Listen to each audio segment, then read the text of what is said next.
আগামী 2026-এর 12 ফেব্রুয়ারি আপনারা জানেন বাংলাদেশ জাতীয় সংসদের 300 আসন নির্বাচন অনুষ্ঠিত হবে। আমরা জাতির সাথে সাথে আমরাও মোবারকবাদ জানাচ্ছি এবং এই ঘোষণাকে আমরা স্বাগত জানাচ্ছি। বিশেষ করে সবগুলো রাজনৈতিক দলের জন্য লেভেল প্লেইং ফিল্ডকে নিশ্চিত করা, অবৈধ অস্ত্র উদ্ধার করা এবং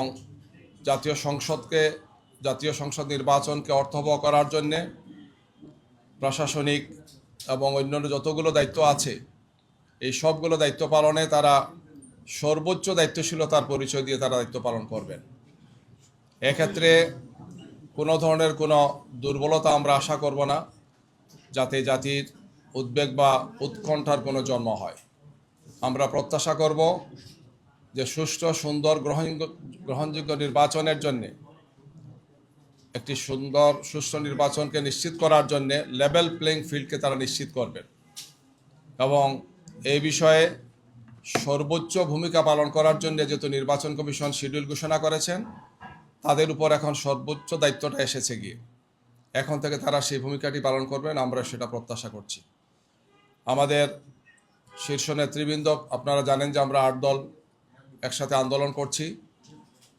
আমাদের এছাড়াও আরও যে সমস্ত বক্তব্যগুলো আছে আমরা 8 দলের শীর্ষ নেতৃবৃন্দের পক্ষ থেকে বিস্তারিত পর্যালোচনা করে আমরা আপনাদের সামনে সেটিও পেশ করব ইনশাআল্লাহ। আমরা ত্রয়োদশ জাতীয় সংসদ নির্বাচনের এই শিডিউলকে আমরা স্বাগত জানাচ্ছি এবং আমি আবারও আশাবাদ ব্যক্ত করছি আমরা সবাই যে এই নির্বাচনকে সুষ্ঠু, সুন্দর, গ্রহণযোগ্য করার জন্যে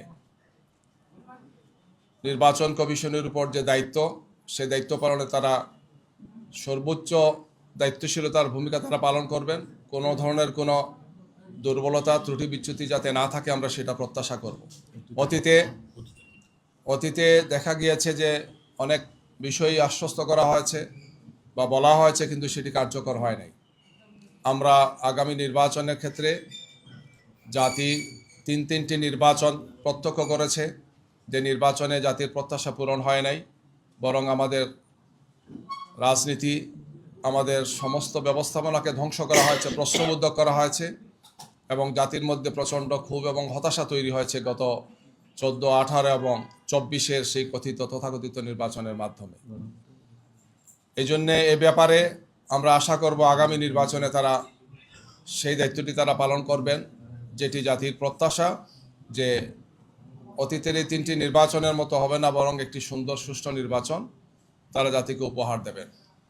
আমরা আবারও আপনাদের মাধ্যমে দেশবাসীকে সাথে নিয়ে আগামীর সেই নির্বাচন সুষ্ঠু, সুন্দর এবং গ্রহণযোগ্য করার জন্য আমাদের পক্ষ থেকে সর্বোচ্চ প্রত্যাশা থাকবে, সহযোগিতা থাকবে এবং আমরা আমাদের জনগণকে সাথে নিয়ে আমরা আশা করছি একটি সুন্দর নির্বাচন আমরা পাব।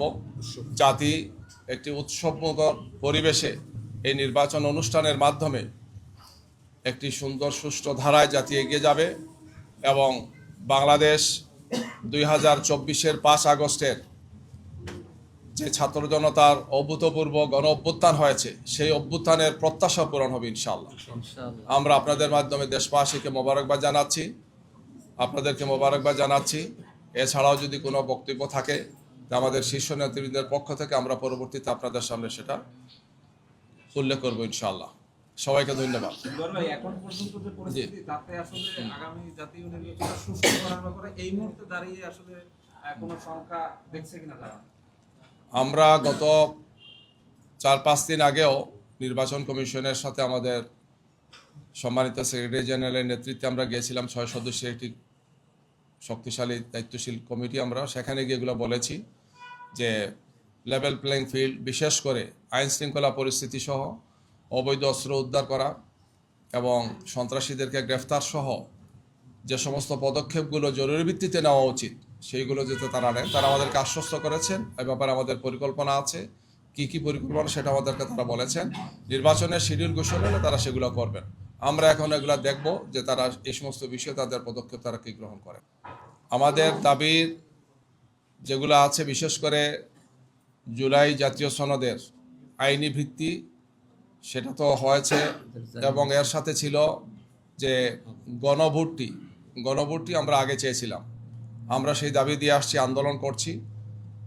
আমরা এখন যেটা চাইবো সেটা হচ্ছে যে এই গণভোটের মাধ্যমে যাতে জয়যুক্ত হয়, এই প্রচারণা এবং এই আন্দোলন আমাদের অব্যাহত থাকবে। আমরা দেশবাসীকে আমরা আহ্বান জানাতেই থাকব যে গণভোটে যাতে সংস্কারের যে প্রস্তাবগুলো যাতে ভোটটা জয়যুক্ত হয় সেই প্রচেষ্টা আন্দোলন আমাদের অব্যাহত থাকবে, বক্তব্য আমাদের অব্যাহত থাকবে।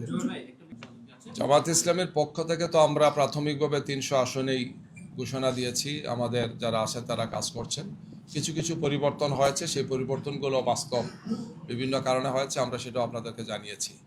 এখন 8 দলের শীর্ষ নেতৃবৃন্দ বসবেন, সেটা আলোচনা চলছে এবং খুব শীঘ্রই বসে 8 দল চলমান, আমরা 8 দল যারা আন্দোলনে আছি তাদের পক্ষ থেকে প্রার্থী চূড়ান্ত হলে আমরা ঘোষণা করব, এবং সেটা খুব বেশি সময় লাগবে না ইনশাআল্লাহ।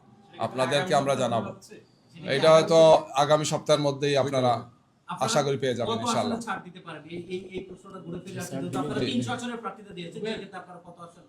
আমাদের লক্ষ্য হচ্ছে যে আমরা যাতে সর্বোচ্চ সংখ্যক আসনে বিজয়ী হতে পারি। এই জন্য আমরা নেতৃবৃন্দ সেটা বিবেচনায় নেবেন যে যাকে যেখানে দিলে তিনি বিজয়ী হতে পারেন, আমরা সেই প্রার্থী দেওয়ার চেষ্টা করব, এবং সবাই মিলে সেই প্রার্থীকে বা সেই দলের যিনি থাকবেন তাকে পাশ করে আনার জন্য আমাদের সমস্ত শক্তি সামর্থ্য দেওয়ার চেষ্টা করব। আমাদের টার্গেট হচ্ছে এইটাই, যে সর্বোচ্চ সংখ্যক আসনে আমাদেরকে পাশ করে আসতে হবে, বিজয়ী হতে হবে, এবং এক্ষেত্রে শীর্ষ নেতৃবৃন্দের ক্ষেত্রে আমরা বিবেচনায় রাখবো। দলের শীর্ষ নেতৃবৃন্দ যারা আছেন বিভিন্ন দলের, আমরা তাদেরকেও বিভিন্ন আসনে অ্যাকোমোডেট করবো ইনশাআল্লাহ। এই সবগুলো বিষয়ের এবং সব প্রশ্নের উত্তর ইনশাআল্লাহ আগামী সপ্তাহে আশা করি আপনারা পেয়ে যাবেন।